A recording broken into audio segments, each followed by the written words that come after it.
หมดหนทางจะไปต่อวันที่ใจท้อหมดแห้งขาดกำลังใจนั่งลงมุมหนึ่งเพียงอยากฟังเสียงเจ้านั้นบอกใจให้ชีวิตกับสดใส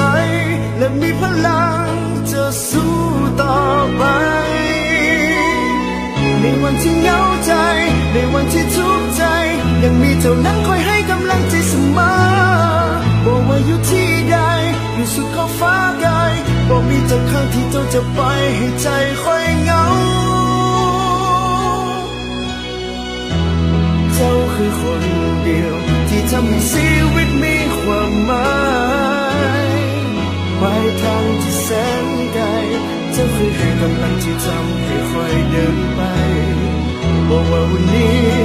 จะทุกข์เท่าใดเพียงใดยินเสียงเจ้านั้นข้างกายอุปสรรคก็พังทลายความสุขมีอยู่ในใจเมื่อเรามีกัน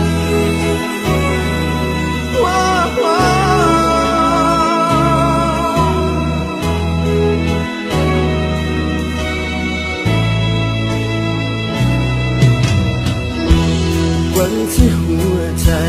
สุขสมมีคนที่เข้าใจเจ้าคือคนเดียวบ่เคยห่างกันไปไกลเพียงที่ได้ฟังอยากให้รู้ว่าเจ้าห่วงใยให้ชีวิตมีสดใสและมีพลังต่อสู้ต่อไป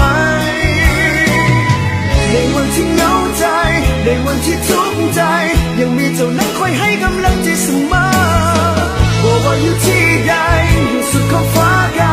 บอกมีแต่คำที่เจ้าจะไว้ให้ใจค่อยเหงาเจ้าคือคนเดียวที่ทำให้ชีวิตมีความหมาย